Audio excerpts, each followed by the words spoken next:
मैं बचपन से ही माजूर था, 6-7 माह का था। मेरी मिसेज़ भी डिसेबल थी। मैंने जब शादी कर ली है, फिर उनको पता चला है कि लड़का जो है वो रिक्शा चलाता है, उन्होंने साफ साफ इनकार कर दिया, जिसकी वजह से मुझे मेरी मिसेज़ को जो है मुझसे डिवोर्स लेनी पड़ी। राइट टांग जो है वो डिसेबल है टोटल, उसमें मूवमेंट नहीं है। उसके हिसाब से ये लगवाया हुआ है, सारा लीवर लगवाया हुआ है। तो ये दिहाड़ी का रिक्शा है और किस्तों का है, किसी का रिक्शा है। अलाउ नहीं है मुझे ये चलाना। ट्रैफिक वार्डन भी मेरे साथ फुली कोऑपरेटिव हैं। ये एम है, ये शौक है कि अगर मेरे पास अपना रिक्शा हो, अपने थोड़े से सोर्सेज हों, तो मैं इस चीज़ को आगे मज़ीद बढ़ा सकता हूँ और अपने घर की कफालत कर सकता हूँ। अस्सलाम वालेकुम। दस्तक टीवी के साथ मैं हूं आपकी मेज़बान हफ्सा खालिद। नाजरीन, इस वक्त मैं मौजूद हूं मोहम्मद फ़याज़ के साथ, जिनकी कहानी हम सब के लिए किसी मोटिवेशन से कम नहीं है। फ़याज़ बचपन से ही माजूरी का शिकार रहे हैं, लेकिन अपनी माजूरी को उन्होंने अपनी कमज़ोरी नहीं बनने दिया और सड़कों पर आकर भीख मांगने की बजाय मेहनत करके वो रिक्शा चला रहे हैं और अपनी रोज़ी कमा रहे हैं। इनसे बात करते हैं और बाकी इनकी कहानी हम इन्हीं से ही जानते हैं। अस्सलाम वालेकुम। वालेकुम अस्सलाम। कैसे हैं आप?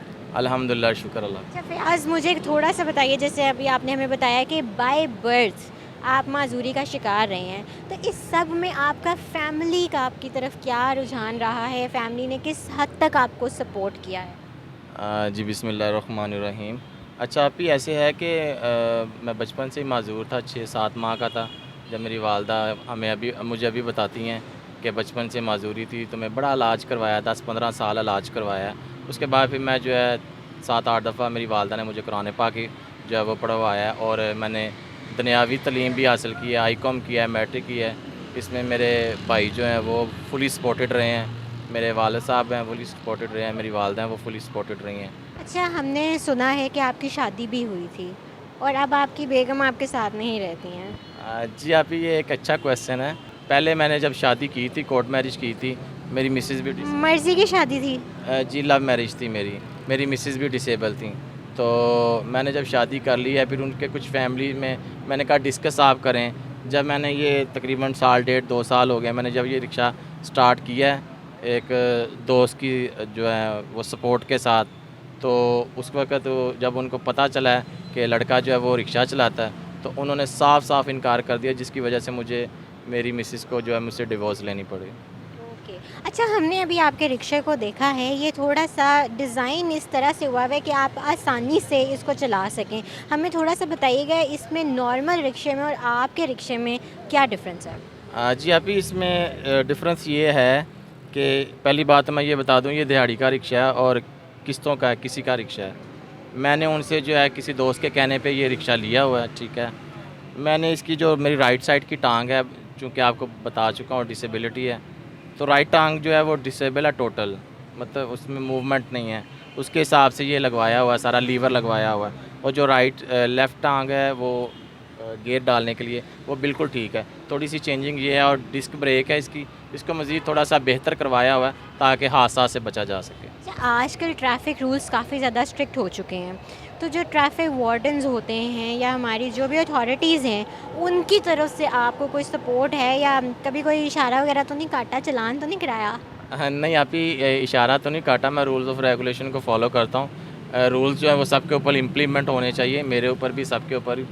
और जहाँ तक बात है वार्डन की या जो हाई अथॉरिटी हैं एज अ ट्रैफिक, तो वो मेरे साथ बहुत ज़्यादा कोऑपरेटिव हैं।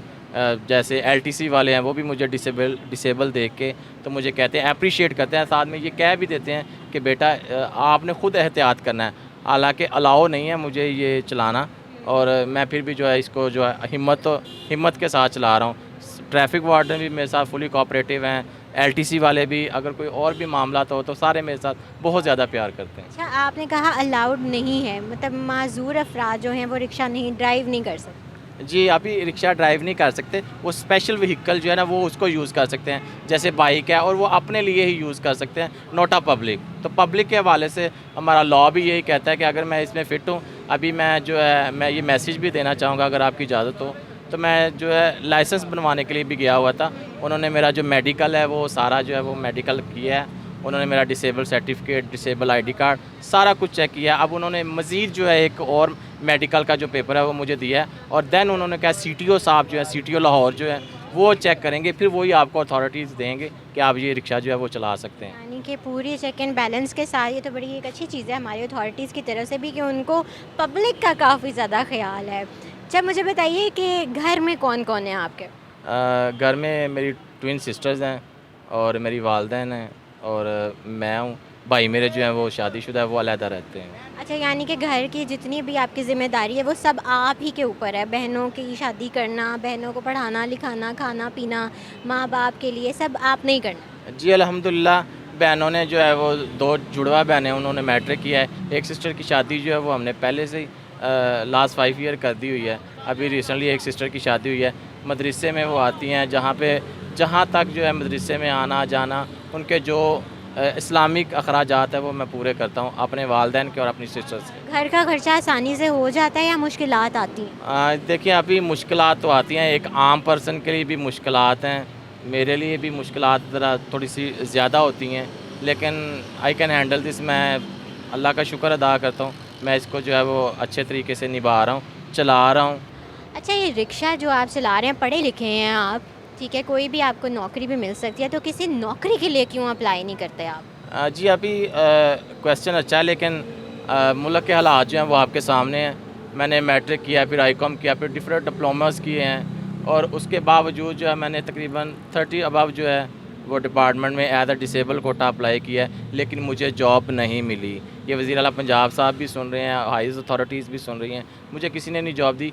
दैन फिर मैंने ये स्टेप लिया है कि अब मैंने जो है वो अपना काम करना है, ये रिक्शा अपना बनाऊँगा इंशाल्लाह और इससे इतनी मेहनत करूँगा कि मैं जो अपने जो ख्वाब हैं वो इसी से पूरे कर सकता हूँ इंशाल्लाह। अच्छा नौकरी के लिए अप्लाई कर चुके हैं लेकिन अभी तक कोई रिस्पांस नहीं आया और ये रिक्शा भी जैसे आप हमें बता चुके हैं कि किसी का लेकर आप चला रहे हैं, तो आप हमारी आवाम से क्या चाहते हैं? वो आपकी किसी किस्म की मदद कर सकती है या नहीं कर सकती? जी देखें, ये किसी ने मदद करनी है तो वो अल्लाह को जो है वो अल्लाह की तरफ से मदद करनी है।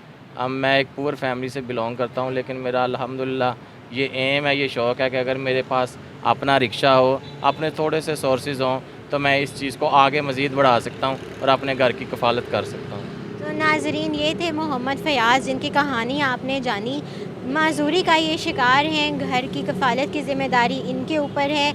आप लोगों से थोड़ी सी मदद चाहते हैं, पढ़े लिखे हैं लेकिन पढ़े लिखे होने के बावजूद जितनी सरकारी नौकरियां हैं और कोटे हैं उसमें भी अप्लाई कर चुके हैं लेकिन अभी तक इनको वहाँ से कोई जवाब नहीं मिला। अगर आप इनकी मदद करना चाह रहे हैं तो इनसे रब्ता कर सकते हैं। मज़ीद वीडियोज़ के लिए देखते रहिए दस्तक टीवी। अल्लाह हाफ़िज़।